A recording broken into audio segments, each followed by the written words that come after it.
Stage पर बैठे हुए मुअक्कर उलमाए किराम, शौराए इज़ाम, बावकार अहबाब,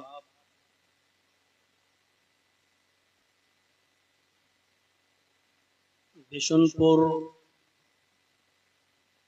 इटवा डिस्ट्रिक्ट सिद्धार्थ नगर और उसके अतराफ व अकनाफ से तशरीफ लाए हुए मुअज़्ज़ज़ सामईन हज़रात, पर्दा नशीन इस्लामी ख्वातीन, माँ और बहनों, नौजवानों, अजीज बच्चों, रात के 2:15 बजे तक आपने इंतहाई सब्र के साथ, सुकून के साथ, दिल जमाई के साथ इस प्रोग्राम को समाअत फरमाया।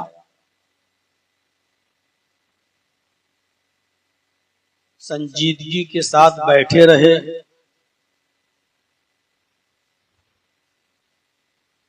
और मुख्तलिफ उलमा को उनके मुख्तलिफ अनावीन पर आपने सुना। आपने शेख अब्दुल गफ्फार सलफी हफिज़हुल्लाह को सुना। आपने इरफान मदनी हफिज़हुल्लाह को सुना। आपने उनके अलावा भी दीगर बहुत से उलमा को, इलाकाई उलमा को भी आपने समाअत फरमाया। बिलखुसूस डॉक्टर सैयद महराज रब्बानी हफिज़हुल्लाह को भी आपने सुना।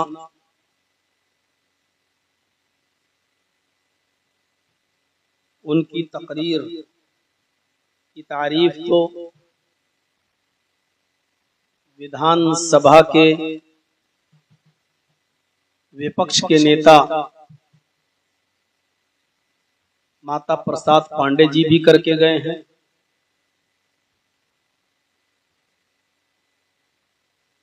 बल्कि वो यहाँ तक कह के गए हैं कि मैं आपका मुरीद हो गया हूँ। तो मैंने शेख रब्बानी साहब से कहा था कि आप तो पीरी मुरीदी से निकले हुए हैं और फिर आप भी मुरीद बना लिए हैं। तो हंसते हुए बेचारे बैठ गए। आपने उनको भी समाअत फरमाया। दुआ है अल्लाह तबारक व तआला से कि इलाहुल आलमीन जो बातें कही गई और सब्र के साथ बैठकर 2:15 बजे तक आपने अब मेरा भी इंतजार किया और अब मुझे भी सुन रहे हैं, तो मैं दुआ करता हूँ अल्लाह जितने लोगों ने जो बातें कही हैं, कहने वालों को भी और सुनने वालों को अमल की पूरी पूरी तौफीक अता फरमाए।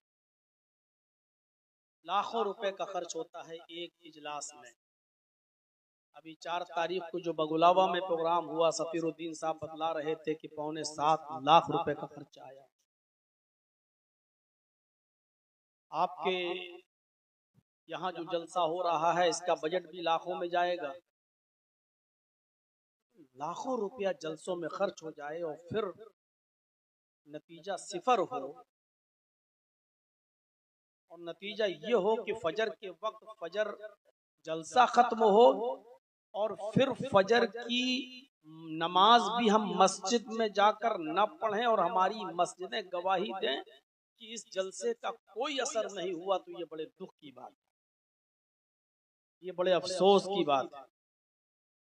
जलसा कितना कामयाब हुआ, ये आपके गांव की मस्जिद आज फजर की नमाज में शहादत देगी और बताएगी कि आज का आपका ये जलसा कितने % कामयाब हुआ। आप इस मस्जिद से सवाल कीजिए, फजर के अंदर कितने नमाजी इस मस्जिद के अंदर आते हैं। अगर ये मस्जिद रमजान की तरह भरी हुई नजर आती है तो यकीनन ये जलसा कामयाब। लेकिन रोजाना की बनिस्बत भी अगर लोग कम हो जाएं और ये हो कि रात भर जागे थे, अब नींद बर्दाश्त नहीं हो रही है, अब जाके सो जाएं, सुबह जोहर में हम नमाज कज़ा कर लेंगे, तो आप समझ लीजिएगा कि आपने लाखों रुपया सिर्फ फूंका है। आपको इस इजलास से कोई बेनिफिट नहीं मिला, कोई फायदा। मेरा मौजू सीरतुन नबी है या सीरत रसूल है, लेकिन सीरत रसूल अपने अंदर बहुत से पहलुओं को लिए हुए होता है। लिहाजा इस इजलास का, इस कॉन्फ्रेंस का नाम रखा गया है रहमत आलम कॉन्फ्रेंस। मैं सीरत तैयबा का वो हिस्सा आपके सामने रखना चाहता हूं जिसका ताल्लुक नबी अकरम की रहमत से, और रहमत भी नबी अकरम की जिसका ताल्लुक मुख्तलिफ गोशों से है। नबी अकरम की रहमत बच्चों के साथ, नबी अकरम की रहमत यतीमों के साथ, नबी अकरम की रहमत बेवाओं के साथ, नबी अकरम की रहमत गरीबों के साथ, नबी अकरम की रहमत ख्वातीन के साथ, नबी अकरम की रहमत गैर मुस्लिमों के साथ, नबी अकरम की रहमत मुसलमानों के साथ, नबी अकरम सल्लल्लाहु अलैहि वसल्लम की रहमत जवानों के साथ, बूढ़ों के साथ, नबी अकरम की रहमत उम्मत के साथ, मुसलमानों के साथ, अपनी जमात अपनी उम्मत के साथ, मुख्तलिफ पहलुओं पर नबी अकरम की रहमत फैली हुई है। मैंने कुरान करीम की जो आयत करीमा आपके सामने पढ़ी है उसमें मोमिनों की रहमत बयान की गई है। नबी अकरम का खुसूसी तौर पर मोमिनों के साथ क्या बर्ताव है। लक़द जाअकुम रसूलुम मिन अनफुसिकुम अज़ीज़ुन अलैहि मा अनित्तुम हरीसुन अलैकुम बिल मुमिनीना रऊफुर रहीम। लोगों, तुम्हारे दरमियान एक ऐसा रसूल तशरीफ लाया है। लोगों, तुम्हारे पास एक ऐसे रसूल, एक ऐसे पैगंबर आए हैं मिन अनफुसिकुम, जो तुम्हारे ही जिन्स से हैं, यानी जो जिस जिनसियत से आप हो इंसान, वो भी इंसान है। मिन अनफुसिकुम, वो तुम्हारे ही जिन्स से हैं।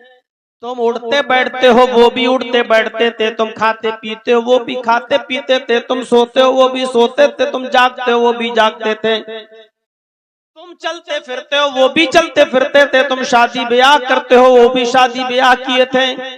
तुम्हारी बीवी बच्चे होते हैं, उनके भी बीवी बच्चे थे। तुम्हें दुख और खुशी दोनों मिलती है। मोहम्मद रसूलुल्लाह को भी दुख और खुशी, दुख और सुख दोनों चीजें मिली। वो तुम्हारी जिन्स से है, तुमसे अलग नहीं है।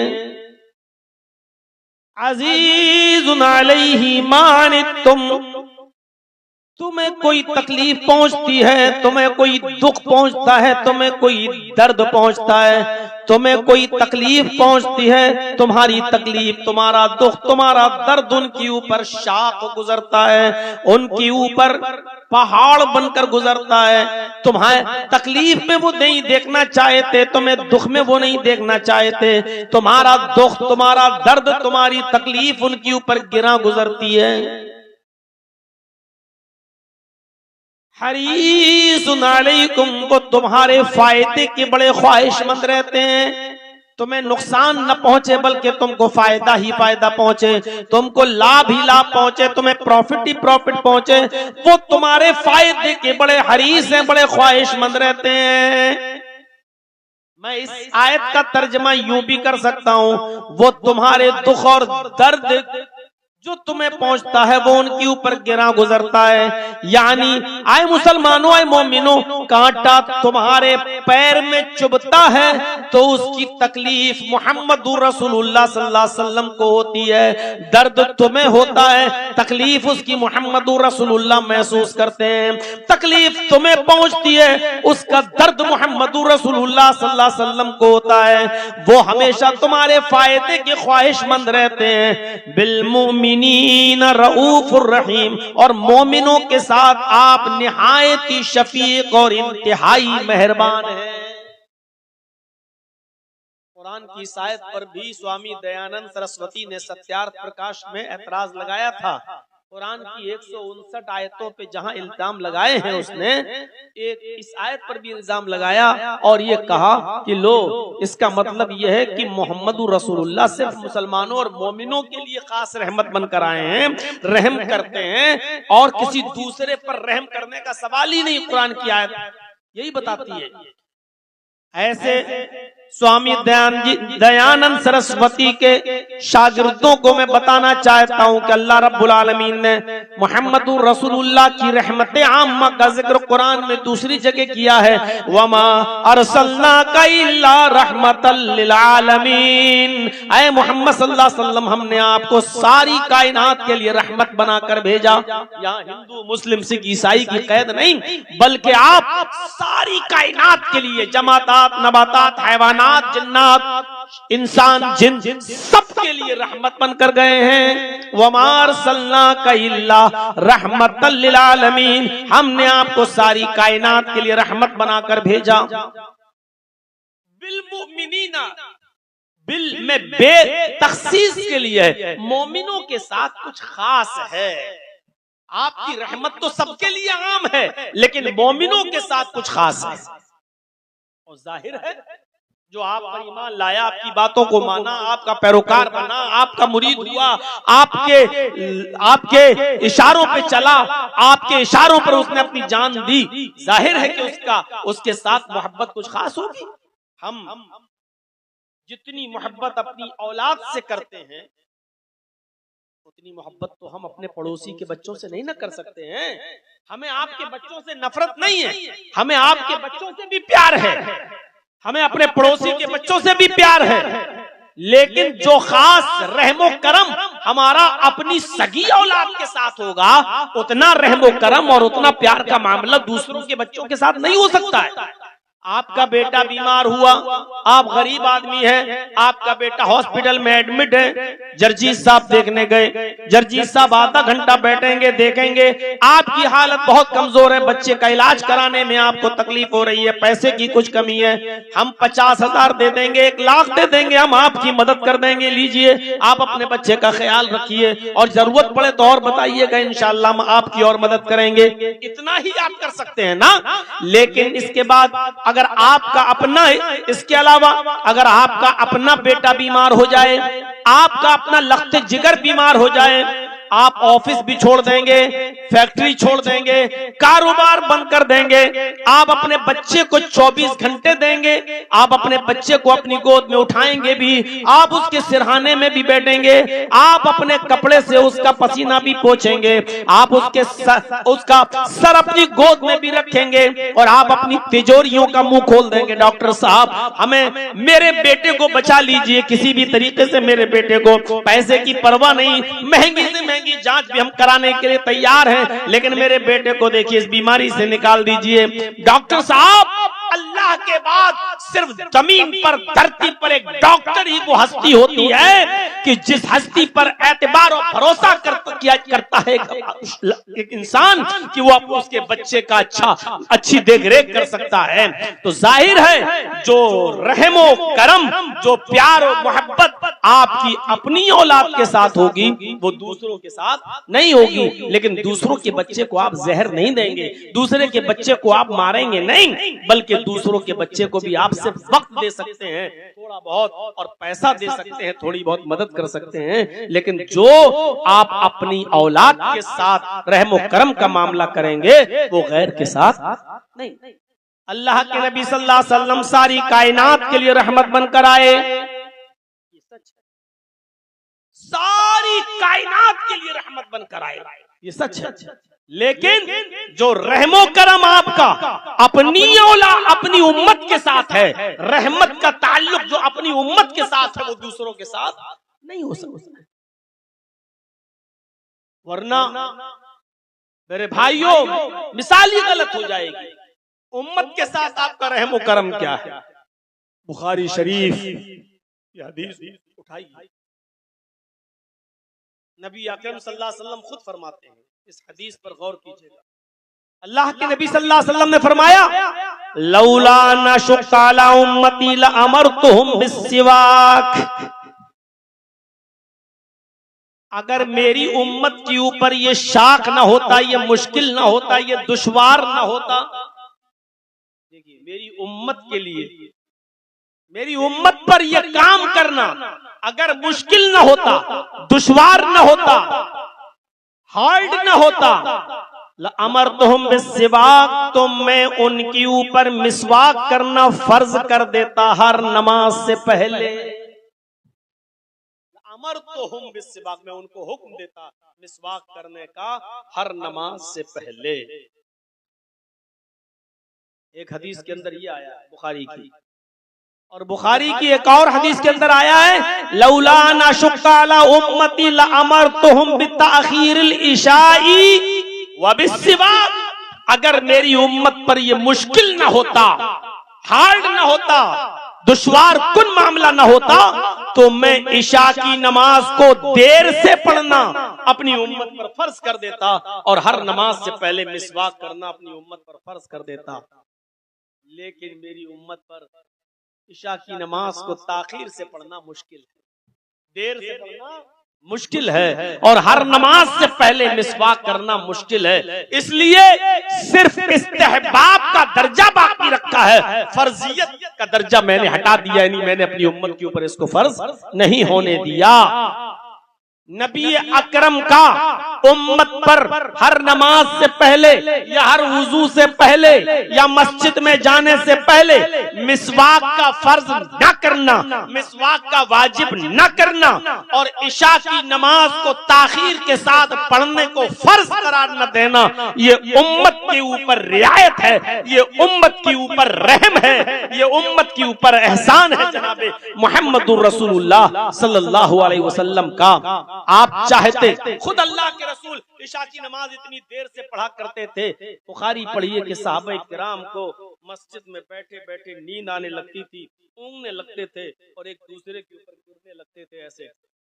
इतनी नींद आने लगती थी, तब अल्लाह के नबी सल्लल्लाहु अलैहि वसल्लम अपने हुजरे से निकलते थे और इशा की नमाज पढ़ाते थे। जब आपने नींद का गलबा देखा सहाबा किराम का, तब आपने फरमाया कि अगर मेरी उम्मत पर इशा की नमाज को ताखीर के साथ पढ़ना अगर मुश्किल न होता तो मैं उनके ऊपर फर्ज कर देता कि देर से पढ़े। इशा की नमाज तो फर्ज है, लेकिन ताखीर से पढ़ना। अब बताइए, रात के 11:30-12 बजे अगर आपसे कहा जाए इशा की नमाज पढ़िए, कैसा लगता?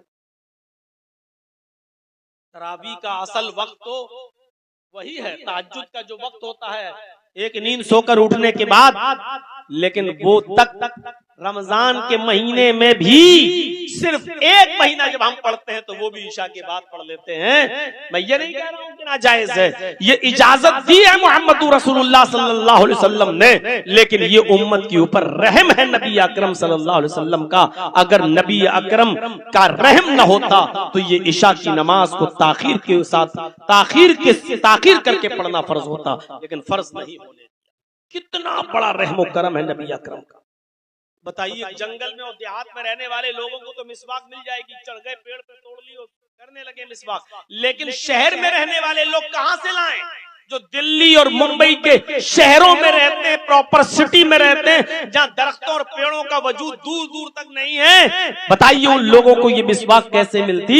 अल्लाह के नबी सल्लल्लाहु अलैहि वसल्लम ने इस मिसवाक को सिर्फ सुन्नत तो रहने दिया, मुस्ताहब तो रहने दिया, लेकिन मेरे भाइयों फर्ज नहीं होने दिया और न फर्ज करार दिया।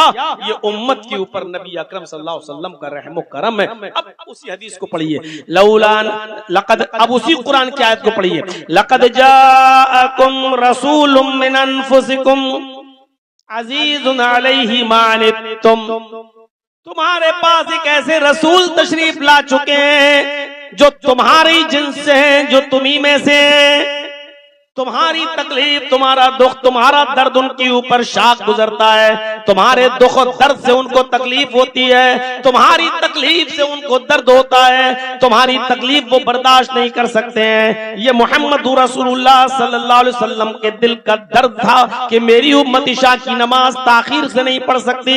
अगर मिसवाक को फर्ज कर दिया तो ये मिसवाक हर नमाज से पहले नहीं कर सकती है, फिर ये गुनाहगार होगी। तो अल्लाह के नबी सल्लल्लाहु अलैहि वसल्लम ने उम्मत के ऊपर रहमो करम करते हुए मिसवाक और इशा की नमाज को ताखीर से पढ़ने को फर्ज करार नहीं दिया।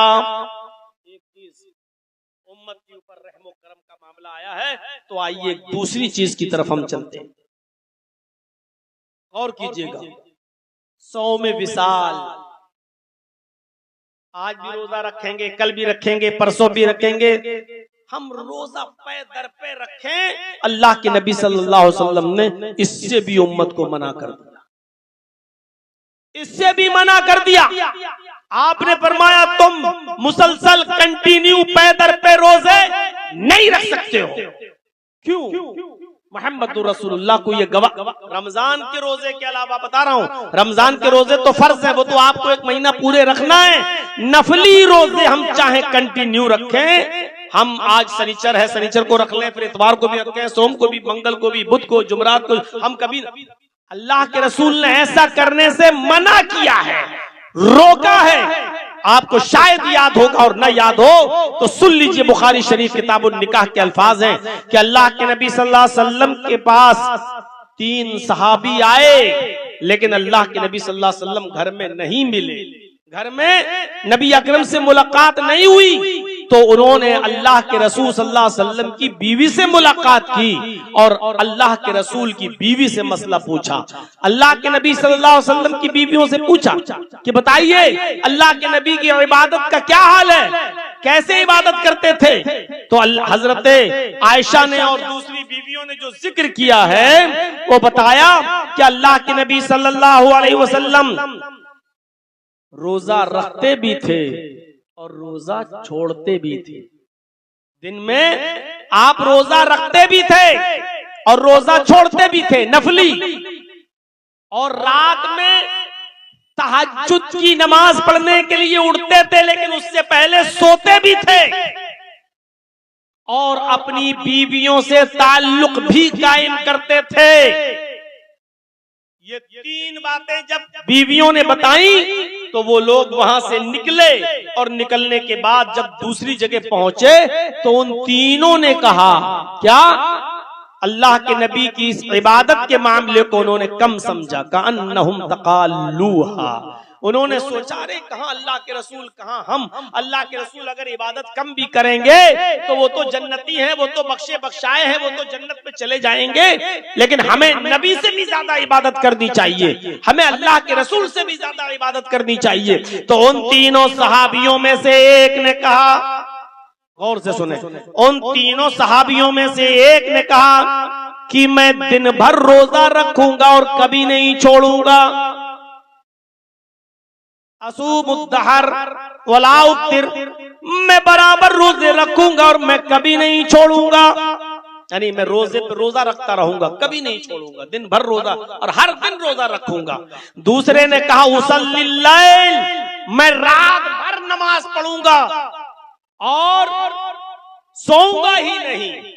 गौर कीजिएगा, एक ने कहा मैं रोजा ही रोजा रखूंगा, कभी नहीं छोड़ूंगा, भला अतरुकु आबादा, कभी नहीं छोड़ूंगा, और दूसरे ने कहा उसल्लिल लैल, मैं रात भर नमाज पढ़ूंगा, मैं सोऊंगा नहीं, यानी मेरी हर रात इबादत में गुजरेगी। तीसरे ने कहा वाह, दिन भर रोजा तुम रखोगे और रात भर नमाज तुम पढ़ोगे, मैं क्या करूंगा, मैं झुनझुना बजाऊंगा, मैं कुछ नहीं करूंगा। तो तीसरा उन सब से भी आगे निकला, उन तीसरे ने कहा कि मैं रोजा भी रखूंगा दिन में और रात में नमाज भी पढ़ूंगा, अना आतजिलुन निसा, अपनी बीवी के करीब नहीं जाऊंगा, अपनी औरत के करीब नहीं जाऊंगा, अब बीवी से भी दूर रहूंगा, यानी बीवी के करीब जाएंगे फिर जाहिर है कि गुस्ल की जरूरत पड़ेगी, फजर भी छूटेगी या नहीं छूटेगी तो रात की इबादत छूटेगी, तहज्जुद छूटेगी। तो अना आतजिलुन निसा, मैं औरतों से अलग रहूंगा और उनके करीब नहीं जाऊंगा, दिन में रोजा रखूंगा, रात में नमाज पढ़ूंगा, बीवी से अलग रहूंगा। तीन किस्म के लोगों ने तीन बातें की, और जब ये खबर जनाब मोहम्मद रसूलुल्लाह सल्लल्लाहु अलैहि वसल्लम को मिली, जब अल्लाह के नबी जनाब मोहम्मद रसूलुल्लाह सल्लल्लाहु अलैहि वसल्लम को इस बात का पता चला तो आप उन तीनों के पास आए।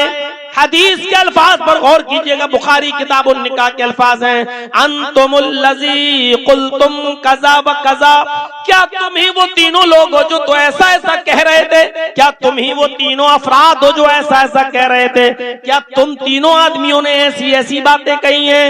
तीनों ने कहा हाँ ऐ अल्लाह के रसूल, मैं दिन भर रोजा रखूंगा। दूसरे ने कहा मैं रात भर नमाज पढ़ूंगा, और तीसरे ने कहा कि हाँ ये बात मैंने कही है, मैं नमाज भी पढ़ूंगा, रोजा भी रखूंगा और बीवी से अलग रहूंगा। तो अल्लाह के नबी सल्लल्लाहु अलैहि वसल्लम ने जो बात कही सुनिए मेरे भाइयों, नबी की रहमत देखिए और नबी का करम देखिए। अल्लाह के नबी फरमाते हैं क्या तुम अल्लाह से ज्यादा डरते हो या मैं? सहाबा ने कहा अल्लाह के रसूल आप। कहा कि अल्लाह का खौफ तुम्हारे अंदर ज्यादा है या मेरे अंदर?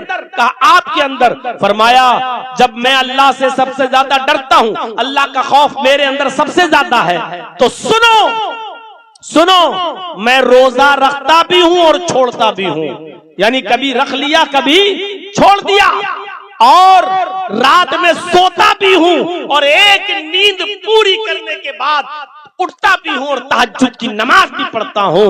वाह! और मैं अपनी बीवी के पास भी जाता हूं और बीवियों के हुकूक भी अदा करता हूं, बीवी का हक भी अदा करता हूं। फिर आपने फरमाया आजा सुन्नती, यही मेरा तरीका है, यही मेरी सुन्नत है, यही मेरा रास्ता है। और अल्लाह के नबी ने दूसरी रिवायत में फरमाया फमन रग़िब अन सुन्नती फलैसा मिन्नी, जिसने मेरे इस रास्ते से एराज किया वो मुझ में से नहीं। यानी अगर तुम रात भर नमाज पढ़ोगे तो सुन लो मुझ में से नहीं, अगर तुम बीवियों से को छोड़ दोगे और उनके करीब नहीं जाओगे तो मुझ में से नहीं, अगर हमेशा रोजे पे रोजा रखते रहोगे तो तुम मुझ में से नहीं। आपने फरमाया रोजा रखना भी है छोड़ना भी है। और एक हदीस में आपने बताया कि तुम महीने में 3 रोजे रख लिया करो, अय्याम 20 के 13, 14, 15, हर अरबी महीने की 3 तारीखें 13, 14, 15 तारीख का रोजा रख लिया करो, तुम्हारे लिए काफी हो गया। और भी अगर मजीद रोजा रखना है तो हफ्ते में 2 रोजे रख लिया करो, एक पीर यानी सोमवार के दिन का और एक जुमेरात के दिन का। बस इतने रोजे तुम्हारे लिए काफी हैं, इसके अलावा और मजीद रोजे रखने की जरूरत नहीं है नफली, क्योंकि तुम्हें रोजा रखना भी है और छोड़ना भी है। और फिर अल्लाह के नबी ने फरमाया कि बीवियों के हक भी अदा करना है, यही मेरा रास्ता है। तो आपने मुसलसल रोजा रखने से लोगों को मना कर दिया। ये उम्मत के ऊपर रहम करम नहीं है तो क्या हुआ, क्या है? अल्लामा जलालुद्दीन स्यूती रहमतुल्लाह अलैह ने अल खसाइस में लिखा है कि हाज़िही रहमतुल्लाहुम, ये रहमत है उनके लिए, यानी रसूलुल्लाह सल्लल्लाहु अलैहि वसल्लम की रहमत है अपनी उम्मत के लिए। और एक खसाइस में अल्लामा स्यूती ने यह भी नकल किया है, रहमतल लिल मोमिनीन, नबी अकरम की ये रहमत तमाम मोमिनों के लिए है, यानी मोमिनों के लिए खास रहमत है। ये भी एक रहमत है कि आपने लोगों को मुसलसल पे दर पे रोजे रखने से मना किया है। ये रसूलुल्लाह के उस तरीके से के खिलाफ है। कोई साथ चले जा रहे हैं हज करने के लिए पैदल, औरतें सोचने लगी कि मैं क्या किसी मर्द से कम हूं। अब कोई अंसारी लड़की वो भी पैदल है और समझ रही है कि बहुत बड़ा काम है। मेरे भाइयों, मुहम्मदुर रसूलुल्लाह को यह गवारा ही नहीं कि मेरी उम्मत मशक्कत में पड़े, नबी अकरम को यह गवारा ही नहीं कि मेरी उम्मत परेशानी में पड़े। इसीलिए तहज्जुद तक की नमाज को फर्ज करार नहीं दिया गया। ये अलग बात है कि नफली इबादत में सबसे अफजल इबादत अगर कोई है तो वो तहज्जुद की नमाज है। अगर आप रात में सोते हैं और तहज्जुद में उठ जाते हैं तो बेहतरीन बात है। लेकिन मेरे भाइयों, यहाँ तो आदतें उल्टी हो गई हैं। बहुत से लोग हमारे भाई यहाँ बंबई से आए हुए हैं और बंबई की आदत तो ये हो गई है कि दिन में सोते हैं और रात में जागते हैं। अभी असर हमारे उत्तर प्रदेश में भी आ चुका है। अब लखनऊ वगैरह में जहां हम लोग रहते हैं उधर भी यही फिजाब है। चले जाइए आप खदरा के साइड में, चले जाइए अमीनाबाद की साइड में, नखास के इलाके में, आप चले जाइए, आपको रात के 3-3 बजे तक मुसलमानों की होटलें खुली हुई मिलेंगी और मटर गश्तियां करते हुए आज की नौजवान नस्ल हमें और आपको वहां मिलेगी। मेरे भाइयों, जरा तसव्वुर करो, शब कदर में पूरी पूरी रातें होटलों से सजी रहती हैं। ये कौन सी शब कदर की इबादत है कि आप रात भर एक मौलवी को तकरीर करा के 1 घंटे की और फिर आप चले जाएं कबाब पराठा खाने, आप चले जाएं सीख कबाब खाने, आप चले जाएं फालूदा खाने, आप चले जाएं हाजी अली की दरगाह पे सैरो तफरी करने के लिए और अकीदा यो कि हम सब बेदारी कर रहे हैं, शब कदर जाग रहे हैं। ये कौन सी शब कदर है? मेरे भाइयों, अल्लाह के नबी जनाब मोहम्मद रसूलुल्लाह सल्लल्लाहु अलैहि वसल्लम ने अपनी उम्मत को मशक्कत में नहीं डाला है। लिहाजा जो लोग पैदल हज करने के लिए जाते हैं उनका ये तरीका गलत है और वो अपने ऊपर अज़ाब मोल ले रहे हैं। शरीयत का इससे कोई ताल्लुक नहीं है, चाहे वो लड़का हो या लड़की, मर्द हो या औरत। अल्लाह के रसूल ने कहा हज तुम्हारे ऊपर फर्ज है, लेकिन शर्त लगा दी, इन इस्तताअता इलैहि सबीला, अगर वहां तक जाने की इस्तिताअत है, तुम्हारे पास पैसा रुपया खर्चा, जहाज फ्लाइट टिकट और वहां रहने सहने का इंतजाम, खाने पीने का इंतजाम, अगर ये सारी की सारी चीजें हैं तुम्हारे पास तो फिर तुम जाओ, तुम्हारे ऊपर हज फर्ज है। और नहीं है तो हज फर्ज भी नहीं है। अपने ऊपर मशक्कत मोल लेने को जायज करार नहीं दिया है। तो अपनी उम्मत पर मुसलसल रोजे रखने से मना करना, सौमे विसाल से मना करना है। हजरत आयशा फरमाती हैं कि नहा रसूलुल्लाह सल्लल्लाहु अलैहि वसल्लम अनिल विसाल, अल्लाह के रसूल ने लोगों को सौमे विसाल से मुसलसल और पैदर पे रोजे रखने से मना किया है। ये रहमत है नबी की अपनी उम्मत के साथ खास।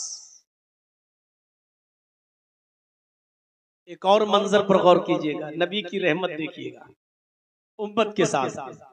जब मेराज में गए और सिदरतुल मुंतहा तक पहुंच गए, हजरत जिब्रील ने फरमाया, अल्लाह के रसूल यहाँ तक मेरी रसाई है, इससे आगे मैं एक कदम भी आगे बढ़ूंगा तो जलकर राख हो जाऊंगा। इससे आगे मुझे जाने की इजाजत नहीं है अल्लाह की तरफ से। अब मैं आगे नहीं जा सकता। उसके आगे अल्लाह तबारक व तआला, उससे आगे अल्लाह के नबी सल्लल्लाहु अलैहि वसल्लम गए। जिब्राइल सिदरतुल मुंतहा तक साथ दिए। उसके बाद अल्लाह के नबी सल्लल्लाहु अलैहि वसल्लम गए, लेकिन अल्लाह के बहुत करीब तो हुए, लेकिन अल्लाह को देखा नहीं। बुखारी शरीफ की रिवायत है, हजरत आयशा फरमाती हैं कि अगर कोई शख्स ये कहता है कि अल्लाह के नबी ने अल्लाह को देखा है तो वो झूठा है। अगर कोई ये कहता है कि अल्लाह के नबी सल्लल्लाहु अलैहि वसल्लम ने अल्लाह को देखा है तो वो झूठा है। अल्लाह को देखा नहीं। और जब बहुत करीब हुए अल्लाह के नबी अल्लाह तबारक व तआला से, वहां पर अल्लाह तबारक व तआला ने मुहम्मदुर रसूलुल्लाह सल्लल्लाहु अलैहि वसल्लम को 50 वक्त की नमाज दी। आप और आपकी उम्मत पर ये 50 वक्त की नमाजें फर्ज कर दी गई हैं। अब यहां सुनिएगा मसला। अल्लाह के नबी सल्लल्लाहु अलैहि वसल्लम लेके चले आ रहे हैं, 50 वक्त की नमाज फर्ज हो गई। नबी अकरम सल्लल्लाहु अलैहि वसल्लम ने कहा ठीक है जी, नाम ठीक, ओके। अल्लाह ताला ने 50 वक्त की नमाज फर्ज की। नबी अकरम सल्लल्लाहु अलैहि वसल्लम लेके आ रहे हैं 50 वक्त की नमाज। आसमान से उतरते उतरते जब उतरे तो छठे आसमान पर हजरत मूसा अलैहिस्सलातु वस्सलाम से मुलाकात हो गई। तो मूसा अलैहिस्सलातु वस्सलाम ने कहा, अय मोहम्मद सल्लल्लाहु अलैहि वसल्लम, आपको क्या मिला? अल्लाह ने क्या दिया? कौन सी चीज गिफ्ट दी आपको? तो अल्लाह के नबी जनाब मोहम्मद रसूलुल्लाह सल्लल्लाहु अलैहि वसल्लम ने फरमाया 50 वक्त की नमाज। हजरत मूसा अलैहिस्सलाम ने फरमाया वापस जाओ अल्लाह के पास, वापस जाओ। सुनन बैहकी और मुस्नद अहमद के अल्फाज हैं। अल्लाह के नबी सल्लल्लाहु अलैहि वसल्लम से मूसा अलैहिस्सलाम ने कहा कि वापस जाओ, बहुत ज्यादा हैं, 50 वक्त की नमाजें बहुत ज्यादा हैं। अल्लाह के नबी सल्लल्लाहु अलैहि वसल्लम ने फरमाया कि नहीं, ऐ मूसा, अल्लाह ने जो दिया वो मैंने खुशी खुशी ले लिया। मुझ पर, मेरी उम्मत पर 50 वक्त की नमाजें फर्ज हैं, मैं लेकर जा रहा हूं। तब अल्लाह के नबी मूसा अलैहिस्सलाम ने उनसे कहा, हदीस के अल्फाज देखिए, इन्ना उम्मतक ला तुतीक, इन्ना उम्मतक ला तुतीक। ऐ मोहम्मद सल्लल्लाहु अलैहि वसल्लम, आपकी उम्मत 50 वक्त की नमाज पढ़ने की ताकत नहीं रखती। जब उम्मत का लफ्ज सुना नबी अकरम ने, इन्ना उम्मतक ला तुतीक, आपकी उम्मत 50 वक्त की नमाज नहीं पढ़ पाएगी। मेरी उम्मत नहीं पढ़ सकी, आपकी उम्मत कहां से पढ़ लेगी? जाइए। तब अल्लाह के नबी ने कहा, ऐ मूसा, क्या मेरी उम्मत 50 वक्त की नमाज नहीं पढ़ पाएगी? हजरत मूसा ने कहा, मुझे तजर्बा है, मेरी उम्मत नहीं पढ़ पाई, आपकी उम्मत कहां से पढ़ लेगी? जाइए। तब अल्लाह के नबी दोबारा अल्लाह रब्बुल आलमीन के पास गए। अल्लाह रब्बुल आलमीन ने कहा, मोहम्मद अब कैसे आना हुआ? अब कैसे आना हुआ? जवाब दिया, आय अल्लाह, मेरी उम्मत 50 वक्त की नमाज नहीं पढ़ सकती है, मुझे नमाज में तखफीफ चाहिए, मुझे नमाज में डिस्काउंट चाहिए, मुझे नमाज के अंदर कमी चाहिए। तब आवाज आई, अल्लाह रब्बुल आलमीन ने फरमाया, मोहम्मद सल्लल्लाहु अलैहि वसल्लम, जाओ, 10 वक्त की नमाजें हमने कम कर दी हैं, अब 40 वक्त की नमाज तुम पर, तुम्हारी उम्मत पर फर्ज है, जाओ। फिर लेकर चले आ रहे हैं। फिर मूसा अलैहिस्सलातु वस्सलाम ने कहा, आए मोहम्मद सल्लल्लाहु अलैहि वसल्लम, अल्लाह ने कम की? कहा हाँ कम हुई। कहा कितनी? कहा 10। 40 वक्त की नमाज अभी फर्ज है।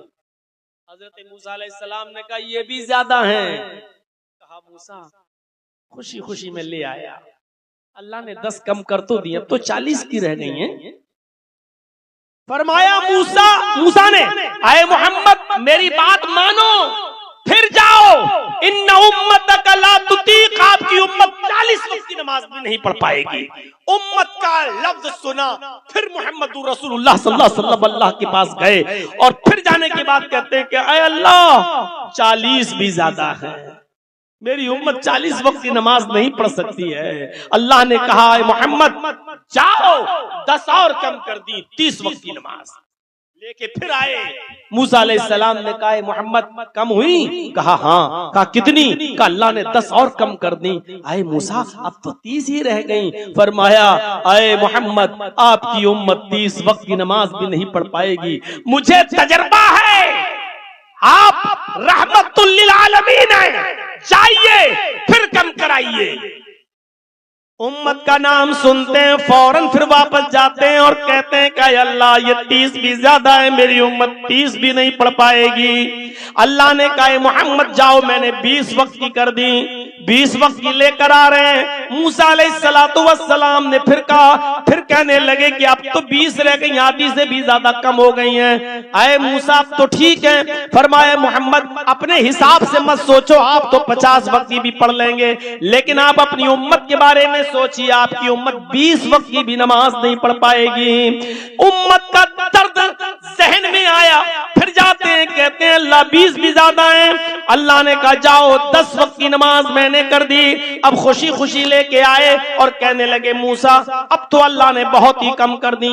कहा कितनी रह गई? फरमाया 10 वक्त की 10। हजरत मूसा ने कहा 10 और आप इसी पर बस कर रहे हैं? नहीं, ये भी ज्यादा है। कहा मूसा कहां ज्यादा है? 50 से 40, 40 से 30, 30 से 20, 20 से 10 और आप कह रहे हो ये भी ज्यादा है। फरमाया आए मोहम्मद सल्लल्लाहु अलैहि वसल्लम, मेरी उम्मत पर तो अल्लाह ने सिर्फ 2 ही वक्त की नमाज फर्ज की थी, सुबह पढ़ लो शाम को पढ़ लो, लेकिन मेरी उम्मत 2 वक्त की नहीं पढ़ पाई। आपकी उम्मत 10 वक्त की कैसे पढ़ेगी? ये मेरा तजर्बा है, आपकी उम्मत 10 वक्त की भी नहीं पढ़ेगी। कहा है मूसा आपकी उम्मत 2 वक्त की भी नहीं पढ़ पाई? कहा नहीं, आपकी उम्मत 10 वक्त की कैसे पढ़ेगी? फिर गए। अल्लाह मूसा कह रहा है मेरी उम्मत 10 वक्त की 2 वक्त की नहीं पढ़ पाई, आपकी उम्मत 10 वक्त की कैसे पढ़ेगी?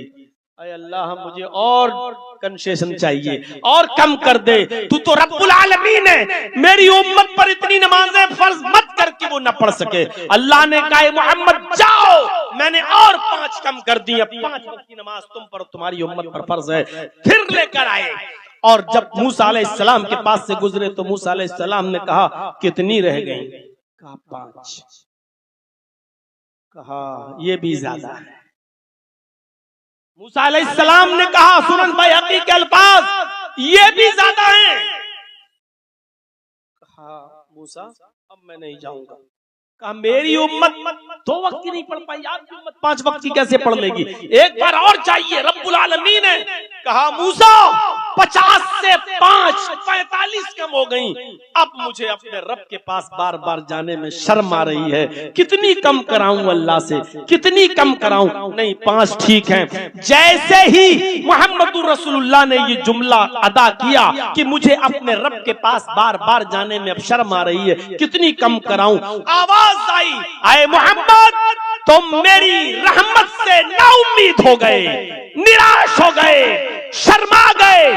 कसम है मुझे अपने इज्जत और जलाल की, अगर एक बार और आ जाते मेरे पास तो मैं और कम कर देता, लेकिन अब तुम शर्मा गए, मेरी रहमत से ना उम्मीद हो गए। अब जाओ तुम पर और तुम्हारी उम्मत पर 5 वक्त की नमाज को मैंने फिक्स कर दिया। यहाँ कितने लोग बैठे हैं सोच रहे होंगे काश एक बार और चले गए होते अल्लाह के नबी, तो मजा ही आ जाता। काश एक बार और चले गए होते तो एक वक्त सुबह उठ के पढ़ लो और शाम को सोते वक्त पढ़ लो, बस बीच की सब नमाजें खत्म हो जाती।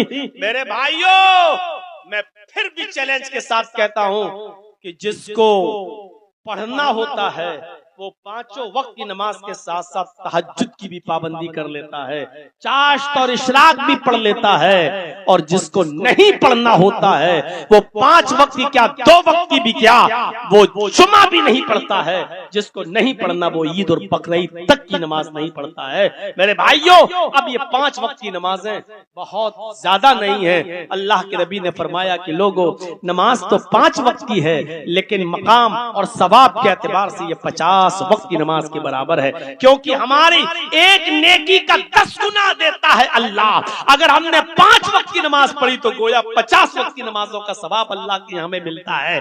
नमाजें 5 हैं लेकिन सवाब अल्लाह तबारक व तआला के यहाँ हमें 50 वक्त की नमाज का मिलता है। इसलिए ये नबी की रहमत का अंदाजा लगाइए आप कि अल्लाह 50 वक्त की हुई लेके चले आ रहे, सीधे साधे लेके चले आ रहे हैं। और मूसा कहा कि नहीं अल्लाह ने जो दिया खुशी से। जब कहा इन्ना उम्मतक ला तुतीक, आप आपकी उम्मत नहीं पढ़ सकती। जब भी अल्लाह के पास गए तो यही जुमला सुन के गए, इन्ना उम्मतक ला तुतीक, आपकी उम्मत ताकत नहीं रखती, आपकी उम्मत नहीं पढ़ पाएगी। जैसे ही उम्मत का लफ्ज सुनते मुहम्मदुर रसूलुल्लाह बार बार अल्लाह के पास चले जाते। ये रहमत नहीं है तो और क्या है? ये अल्लाह के रसूल की रहमत उम्मत के साथ नहीं तो और क्या है? यहां से आप अंदाजा लगाएं कि कितने मेहरबान हैं, रऊफुर रहीम है मुहम्मदुर रसूलुल्लाह सल्लल्लाहु अलैहि वसल्लम अपनी उम्मत के साथ। अपनी उम्मत पर ऐसा रहमो करम कहीं आपने देखा है? उम्मत का नाम सुन रहे हैं तो बार बार अल्लाह के पास जा रहे, अल्लाह और कम कर दे, अल्लाह और कम कर दे। मैं तो पढ़ लूंगा लेकिन मेरी उम्मत नहीं पढ़ पाएगी। नबी को यह गवारा नहीं कि मेरी उम्मत कयामत के दिन जहन्नम में जले, इसलिए कि वो 50 वक्त की नमाज नहीं पढ़ पाई। लेकिन ये उम्मत कितनी नाकारा हो चुकी है कि 50 की जगह पर 5, लेकिन उन 5 वक्त की नमाजों की भी पाबंदी न कर सके और 5 वक्त की नमाज की पाबंदी के साथ अदा न कर सके। इससे बड़ा मेरे भाइयों अलमिया हमारे लिए और हमारे समाज के लिए क्या होगा? गौर करो, बुखारी शरीफ की हदीस, अल्लाह के नबी सल्लल्लाहु अलैहि वसल्लम ने फरमाया, कुल्लु नबिय्यिन दावतुन, अल्लाह ताला ने हर नबी को एक दुआ का इख्तियार दिया है। अल्लाह ताला ने हर एक नबी को दुआ का इख्तियार दिया है कि दुनिया में तुम्हें एक दुआ तुम्हारी ऐसी है जो हम जरूर पूरी करेंगे। बताओ क्या है? अपनी अपनी मर्जी से मांग लो जो तुम्हें मांगना है। एक दुआ हम तुम्हारी जरूर सुनेंगे, बकिया और दुआएं हम सुने या ना सुने, लेकिन एक दुआ का इख्तियार देता हूं, तुम जो मांगोगे हम तुम्हें दुनिया में देंगे। अल्लाह ने आदम को इख्तियार दिया, अल्लाह ने नूह को इख्तियार दिया, अल्लाह ने याकूब को इख्तियार दिया, अल्लाह ने जकरिया को इख्तियार दिया, अल्लाह ने यूसुफ को इख्तियार दिया, अल्लाह ने इदरीस को, इसहाक को, सबको इख्तियार दिया, मूसा को, ईसा को, सबको इख्तियार दिया। दुनिया में जितने भी नबी आए अल्लाह ने सबको एक दुआ मांगने का इख्तियार दिया, जो मांगोगे तुम्हें दिया जाएगा। अल्लाह के नबी सल्लल्लाहु अलैहि वसल्लम फरमाते हैं, सारे नबियों ने जल्दबाजी कर ली। दुनिया में जितने भी नबी आए सबने अपनी अपनी दुआ मांग ली और अल्लाह ने उनको इस दुनिया में नवाज दिया। उन्होंने जो भी इस दुनिया में मांगा अल्लाह रब्बुल आलमीन ने इस दुनिया में ही उनको नवाज दिया। अल्लाह के रसूल फरमाते हैं, बुखारी की रिवायत, कि अल्लाह के नबी, अल्लाह कहते हैं कि अल्लाह ताला ने मुझे भी एक दुआ का इख्तियार दिया। आए मोहम्मद, एक दुआ आप भी मांगो, दुनिया में जो चाहिए, क्या चाहते हो मैं तुम्हें दूंगा, हाँ मांगो। नबी अकरम सल्लल्लाहु अलैहि वसल्लम फरमाते हैं, इख्तबातु दावती, मैंने अपनी दुआ को छिपा लिया, मैंने अपनी दुआ नहीं मांगी। अल्लाह ने मुझे इख्तियार दिया कि दुआ है, मांगो, जो मांगोगे दिया जाएगा। हजरत आयशा कहती हैं, अरे अल्लाह के नबी 2-2 महीने घर में चूल्हा नहीं जलता है, 2-2 महीने फाके रहते हैं, सिर्फ खजूर और पानी खाकर गुजारा चलता है। आप अल्लाह रब्बुल आलमीन से फिक्र फाके को खत्म होने की दुआ मांग लीजिए। अल्लाह ताला ने तो यहां तक कहा, अगर कहो तो ये बहुत पहाड़ हम सोने का बना दे, जहां आप चाहेंगे ये पहाड़ तुम्हारे साथ भी चलेगा। हम तुम्हें दौलत से माला माल कर दें, बताओ तुम क्या मांगना चाहते हो। लेकिन अल्लाह के नबी सल्लल्लाहु अलैहि वसल्लम ने न सोना मांगा, न चांदी मांगी, न दौलत मांगी, न अंबार मांगा, कोई चीज नहीं मांगी। हजरत आयशा कहती है, मैं कहती रह गई, मैं कहती रह गई, मैं कहती रह गई कि आए अल्लाह के रसूल, घर के हालात को देखते हुए कुछ तो मांग लीजिए, कम से कम चूल्हा तो जलने लगे, फिक्र फाका तो खत्म हो जाए। 2 महीने चूल्हा नहीं जलता है, 2-2 महीने, 2-2 महीने आप अल्लाह से इतना मांग लीजिए कि घर में कभी फाका ना हो। लेकिन अल्लाह के नबी ने ये भी नहीं मांगा। फरमाया, आयशा इख्तबातु दावती, मैंने अपनी दुआ को छिपा लिया है। फरमाया, छिपाने से क्या फायदा, सारे नबियों ने तो अल्लाह से मांग लिया, आप क्यों नहीं मांगते हो, और छिपाने से क्या फायदा, कब मांगोगे। फरमाया, इस दुआ को जो अल्लाह ने इख्तियार दिया है मैं दुआ करूंगा, लेकिन यौमुल क़यामा, मैं क़यामत के दिन अल्लाह से दुआ करूंगा, मैं क़यामत के दिन अल्लाह से मांगूंगा, मैं क़यामत के दिन अल्लाह रब्बुल आलमीन से वो दुआ करूंगा और कहूंगा, आय अल्लाह मैंने दुनिया में नहीं मांगा था, मैं आखिरत में मांग रहा हूं, मुझे आखिरत में तू अता फरमा। हजरत आयशा सिद्दीक़ा कहती हैं, आय अल्लाह के नबी आखिरत में आप क्या मांगेंगे, आप तो जन्नती हैं, आपने तो अबू बकर को भी जन्नत में जाने की बशारत दी है, उमर को भी दी है, उस्मान को भी दी है, अली को भी दी है। जब आप जन्नती, आपके सहाबा जन्नती, तो आप क़यामत के दिन मैदान महशर में क्या मांगेंगे? फरमाया, आयशा जब क़यामत के दिन नफ्सा नफ्सी का आलम होगा, मेरी उम्मत परेशान होगी, जागनी का आलम होगा, पसीने में डूबी हुई होगी और जहां सोच तपिश में होगी, फिर मैं अल्लाह से कहूंगा, अल्लाह मेरी एक दुआ बाकी है जिसका इख्तियार तूने दिया था और कहा था कि मैं जरूर कबूल करूंगा। आय अल्लाह देख, मैंने दुनिया में वो दुआ नहीं मांगी, देख आय अल्लाह वो दुआ मेरी मांग बाकी है, क़यामत के दिन वो दुआ मैं मांगूंगा और उस दुआ में अल्लाह से ये कहूंगा, शिफाअतन लि उम्मती, अल्लाह मेरी उम्मत को बख्श दे, अल्लाह मेरी उम्मत पर रहम फरमा, अल्लाह मेरे गुनाहगार उम्मतियों को जन्नती बना दे, अल्लाह इनको बख्श दे। अल्लाह रब्बुल आलमीन मेरी इस दुआ को क़यामत के दिन कबूल करेगा। मेरे प्यारे साथियों, एक दुआ का इख्तियार दिया अल्लाह ताला ने, उस दुआ को भी मुहम्मदुर रसूलुल्लाह ने नहीं मांगा, उस दुआ को छिपा लिया और बचा कर रखा। क़यामत के दिन वो दुआ मांगेंगे तो अपनी उम्मत के लिए मांगेंगे और अपनी उम्मत की शिफाअत कराएंगे, अल्लाह से अपनी उम्मत की बख्शिश कराएंगे।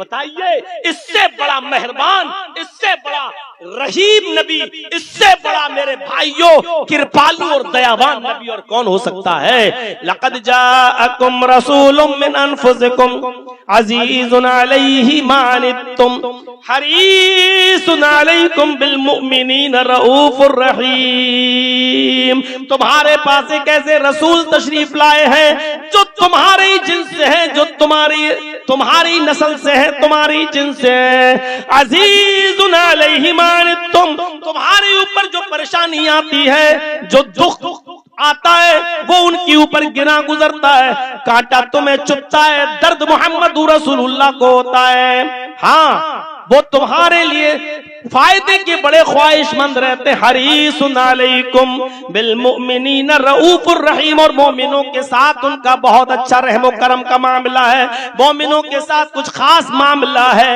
ये था नबी अकरम सल्लल्लाहु अलैहि वसल्लम का अपनी उम्मत के साथ रहमो करम का जज्बा और मामला।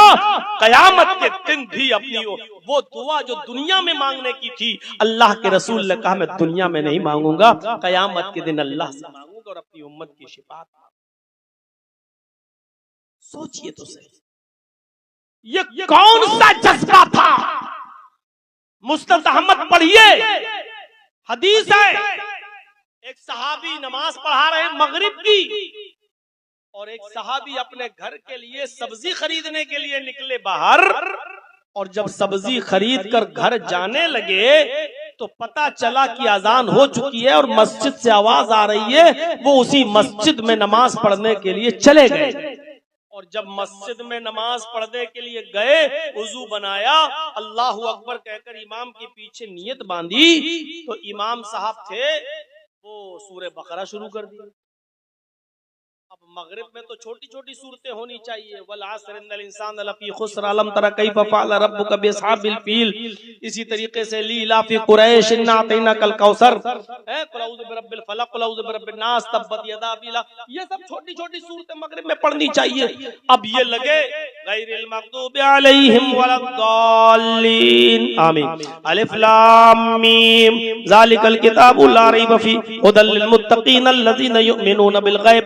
एक रुकू पूरा हो गया, अभी रुकू नहीं कर रहे हैं, दूसरा रुकू भी पूरा हो गया, ये रुकू नहीं कर रहे हैं। जो सब्जी खरीद कर आए थे साहबी, वो समझे कि ये पूरी सूरह बकरा न पढ़ना शुरू कर दें 2.5 पारे, उन्होंने वही नमाज छोड़ दी, हट नहीं पढ़ेगा, घर पढ़ेगा। मुस्नद अहमद की रिवायत, नमाज ही छोड़ दी, तोड़ दी और चले गए सीधे अपने घर, और वहां जाकर उन्होंने मगरिब की नमाज पढ़ ली घर पे जाकर।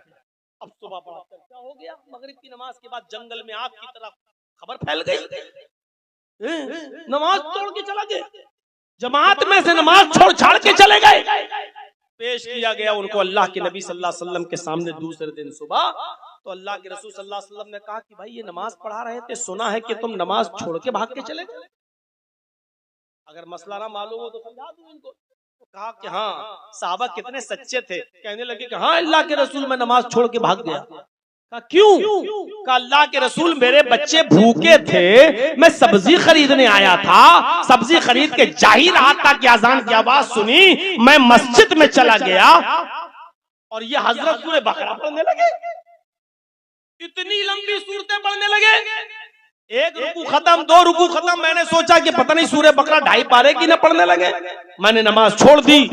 उसके बाद अल्लाह के नबी ने इस सहाबी को नहीं डांटा जिसने नमाज की नीयत तोड़ी थी, इनको नहीं डांटा, बल्कि नमाज पढ़ाने वाले सहाबी को बुलाया और कहा क्या तुम मेरी उम्मत को फितने में डालना चाहते हो, क्या तुम मेरी उम्मत को फसाद में डालना चाहते हो? जब तुम में से कोई शख्स अपनी कौम का इमाम बनाया जाए, जब तुम में से कोई शख्स अपनी कौम का इमाम मुतय्यन किया जाए तो उसको चाहिए कि लोगों को मुख्तसर नमाज पढ़ाए, हल्की नमाज पढ़ाए। क्यों? इसलिए कि उसके पीछे पढ़ने वाले बूढ़े भी होते हैं, औरतें भी होती हैं, बच्चे भी होते हैं और मुसाफिर भी होते हैं।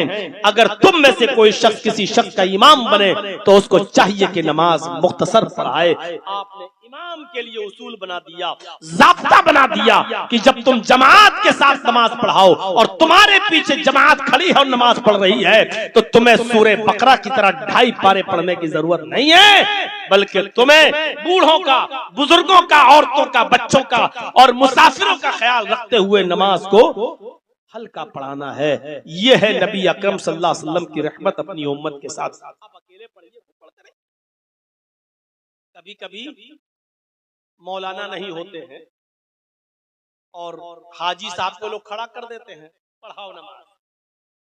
अब बेचारे हाजी साहब खड़े, अब हाजी साहब को जिंदगी में पहली बार तो मौका मिला है नमाज पढ़ाने का, तो सारी काबिलियत हमारे हाजी साहब उसी नमाज में दिखाते हैं, उसी नमाज में पहली बार मौका मिल गया, पढ़े बड़ी बड़ी सूरत, चाहे वो उनका प्रोनाउंसिएशन सही हो या ना हो, तलफ्फुज़ सही हो या ना हो। और अब तो ऐसी ऐसी मस्जिदें हैं कि जहां इमाम भी नहीं है मेरे भाई, अब इमाम भी नहीं रखा जा रहा है और इमाम रखने में भी फसाद और तजाद हो रहा है। जब हालात इस स्टेज पर पहुंच जाएं तो कौन सी उम्मीद रखी जाएं? अच्छा इमाम रखिए, तजवीद वाला इमाम रखिए, क़िरात के साथ नमाज पढ़ने वाला इमाम। अल्लाह की कसम कल नहीं सॉरी परसों ऐसे इमाम के पीछे नमाज पढ़ने का मौका मिला मेरे भाइयों, सच बताता हूं, जिसका प्रोनाउंसिएशन है अल्हम्दुलिल्लाहि रब्बिल आलमीन, ऐसा प्रोनाउंसिएशन था कि शर्म से सर झुक जाए।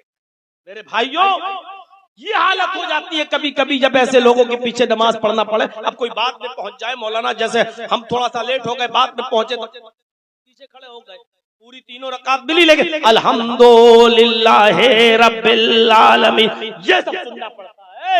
जबकि कुरान करीम को बहुत ही क़िरात के साथ अल्हम्दो नहीं है, अल्हम्दुलिल्लाहि अल्हम्दुलिल्लाहि रब्बिल आलमीन नहीं है, रब्बिल आलमीन अल्हम्दुलिल्लाहि रब्बिल आलमीन अर्रहमानिर रहीम। अब बहुत से लोग अर्रहमानिर रहीम, बिस्मिल्लाहिर रहमानिर रहीम को भी छे पढ़ने लगते हैं, बहुत अलग से निकालते हुए। अब इतना भी मत बिगाड़िए। तो मेरे भाइयों में कहना ये चाहता, अल्लाह के नबी सल्लल्लाहु अलैहि वसल्लम ने फरमाया कि तुम क्या मेरी उम्मत को फसाद और फितने में बर्पा करना चाहते हो? जब इमाम मुतय्यन हो जाओ तो याद रखो कि तुम्हें नमाज हल्की पढ़ाना है। अल्लाह के नबी सल्लल्लाहु अलैहि वसल्लम जब नमाज पढ़ाया करते थे, अल्लाह के नबी खुद फरमाते हैं, बुखारी शरीफ की रिवायत है कि मेरा दिल चाहता कि मैं लंबी क़िरात करूं, मगरिब में, इशा में या फजर में।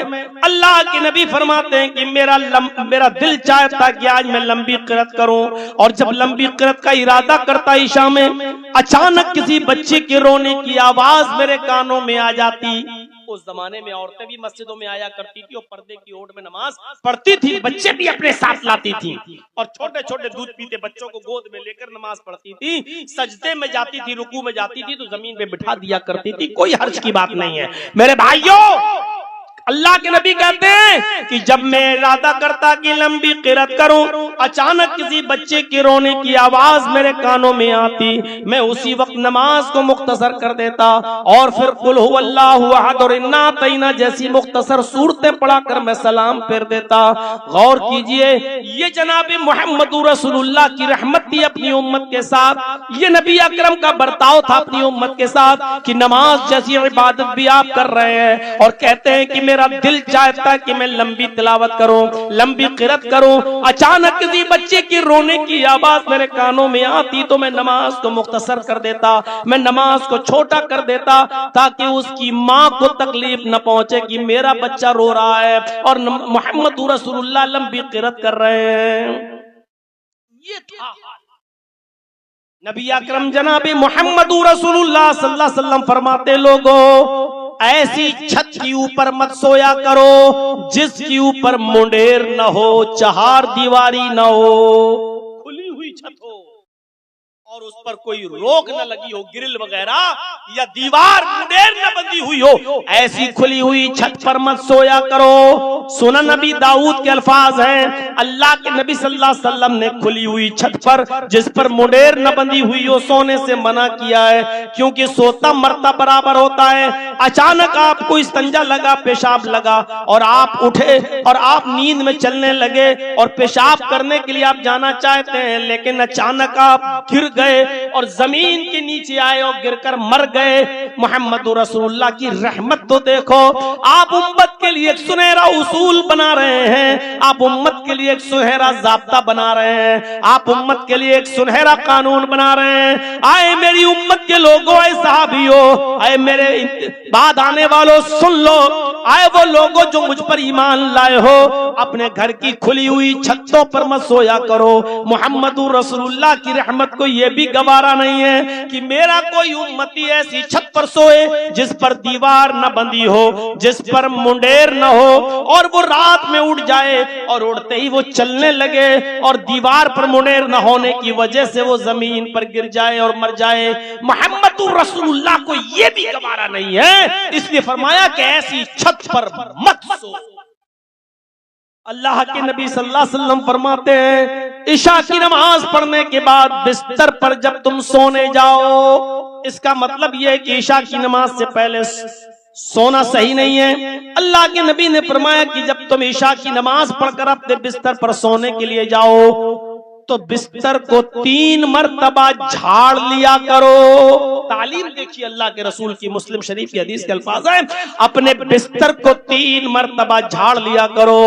अंधेरा है, आप गए बिस्तर पर और नमाज पढ़ने के बाद जैसे ही बिस्तर पर गए, लेट गए, पता चला कि उस पर छिपकली पड़ी हुई है, पता चला कि कोई खतरनाक और मोजी जानवर मौजूद है और आप जैसे ही लेटे और उसने डस लिया या काट लिया उस सांप ने या जहरीले जानवर ने या छिपकली वगैरह ने और आपकी जान चली गई उसके जहर से। फरमाया कि जब भी तुम बिस्तर पे जाया करो सोने के लिए तो अपने बिस्तर को 3 मरतबा झाड़ लो। नबी की रहमत देखिए, आप रसूलुल्लाह की रहमत का तकाजा देखिए क्या है। आप कह रहे हैं कि बिस्तर पर जाओ तो 3 मरतबा बिस्तर को झाड़ लो। हम में और आप में कौन है? आज तो ट्यूबलाइट का जमाना है, आज तो बिजली का जमाना है। क्यों ट्यूबलाइटें आपस में शॉर्ट नहीं होती हैं क्या? ट्यूबलाइटें क्या ज्यादा वोल्टेज आने से कि ट्यूबलाइटें आपकी ज्यादा वोल्टेज आने से फ्यूज नहीं होती है क्या?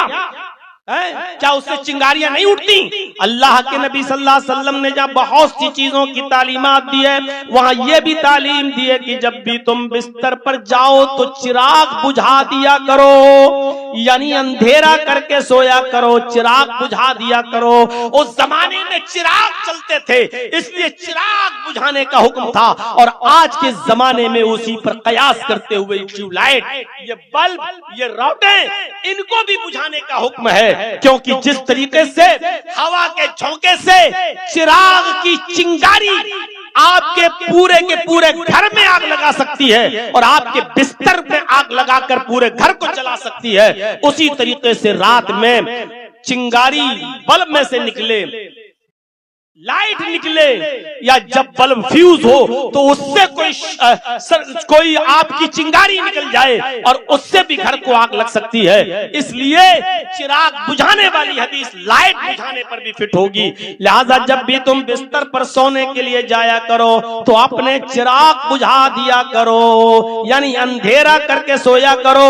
मोहम्मद रसूलुल्लाह सल्लल्लाहु अलैहि वसल्लम की रहमत को यह भी गवारा नहीं है कि कोई शख्स रात की तारीकी में उठे, कोई शख्स रात के अंधेरे में उठे, कोई शख्स रात की बियाबान घमासान अंधेरे में उठे और वो जो है और चिराग जलाए और उससे उसकी आग लग जाए और जल के मर जाए। मोहम्मद रसूलुल्लाह की रहमत को यह भी गवारा नहीं है। एक सहाबी मस्जिद में नमाज पढ़ने जा रहे और तीर उनके बंधे हुए हैं और ऐसे तीर की नोक, ये मान लीजिए तीर है और ये उसकी नोक है, ऐसे तीर बंधे हुए थे धागे से और नोक बाहर निकली हुई थी और ऐसे चल रहे थे, ऐसे चल रहे थे। मस्जिद के अंदर दाखिल हुए, इब्ने माजा की रिवायत है, अल्लाह के नबी सल्लल्लाहु अलैहि वसल्लम ने उन तीरों को देखा और सहाबा किराम को देखा ये मस्जिद में आ रहे हैं।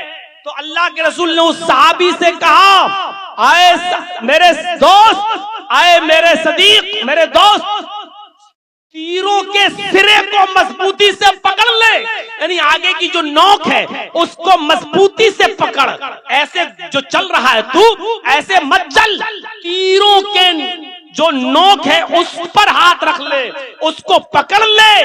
कैला तख्दिशु मुस्लिमन, हदीस के अल्फाज पर गौर करो, अबू दाऊद की रिवायत, कैला तख्दिशु मुस्लिमन, कहीं ऐसा ना हो कि तेरे तीरों से कोई मुसलमान जख्मी हो जाए, किसी मुसलमान की पीठ में या पैर में चुभ जाए। तख्दिशु मुस्लिमन, कोई मुसलमान जख्मी हो जाए। ये रिवायत हमें ये बतला रही है कि मोहम्मद रसूलुल्लाह को किसी मुसलमान का मरना तो दूर, किसी तीर से चुप जाने की वजह से जख्म का हो जाना भी गवारा नहीं है। ये है मोहम्मद रसूलुल्लाह की रहमत। मेरे भाइयों, हमें और आपको नबी अकरम की रहमत से पूरी तरीके से फायदा उठाने की कोशिश करनी चाहिए। अब कुर्सियों पर 15, 20, 25, 50 लोग रह गए हैं और जब लास्ट में हमें टाइम देंगे तो यही हाल होगा, क्योंकि भाई कोई शब कदर तो है नहीं, रमजान का महीना तो है नहीं कि इबादत समझ के पूरी रात कोई जाग लेगा। तो इसलिए मेरे भाइयों, अब 3:22 भी हो चुके हैं और 3:45 पर फजर की अजान का वक्त भी हो रहा है आपके यहाँ। अब वुजू बनाने में, कज़ाए हाजत, पेशाब व पायखाना वगैरह इंसान की जरूरियात है, उसमें जाने में भी वक्त लगता है, इस टाइम लगता है। इसलिए मैंने खींच तान कर अपना कर्ज उतार दिया है, क्योंकि सजा तो मुझे लास्ट में मिलना ही है बोलने की। और जब भी प्रोग्राम होगा तो लास्ट में, बगुलाबा में प्रोग्राम हुआ, गफ्फार साहब थे, जलालुद्दीन कासमी साहब थे, रब्बानी साहब थे, मैं था। मैं खुश था कि आज तो सभी बड़े बड़े लोग यहाँ मौजूद हैं, मशहूर उलमा, तो आज शायद मुझे पहले टाइम मिल जाए। लेकिन उधर भी हमको लास्ट में घसीटा गया और आज भी मुझे लास्ट ही में टाइम मिला। शायद मैं एक ऐसे इलाके का रहने वाला हूँ जो बड़ा बदनाम इलाका है इटावा का, जहाँ की फूलन देवी बड़ी मशहूर रही है। तो इसलिए हो सकता है कि जैसे हमारा इलाका गिरा हुआ है उसी हिसाब से शायद गिरा हुआ टाइम हमको दिया जाता हो कि आप जिस इलाके के रहने वाले हैं उसी हिसाब से आपको टाइम मिलेगा। वजह क्या है वो मैं भी समझता हूँ। अल्लाह तबारक व तआला से दुआ करता हूँ कि बार इलाह हमारी खताओं को माफ फरमा दे और सीरत तैयबा के मौजू पर और खास तौर पर नबी अकरम की रहमत का जो गोशा, और वो भी मोमिनों के साथ रहमत का जो गोशा है, उस पर मैंने जो आपके सामने तबसरा किया है, अल्लाह से दुआ है कि बारे इलाह हमें नबी अकरम सल्लल्लाहु अलैहि वसल्लम की रहमत से पूरी तरीके से फायदा उठाने की तौफीक अता फरमा। जब तक तो हमें जिंदा रख, इस्लाम पर जिंदा रखना, और जब हमारा खात्मा हो तो ईमान पर हमारा खात्मा फरमाना। वमा अलैना इल्लल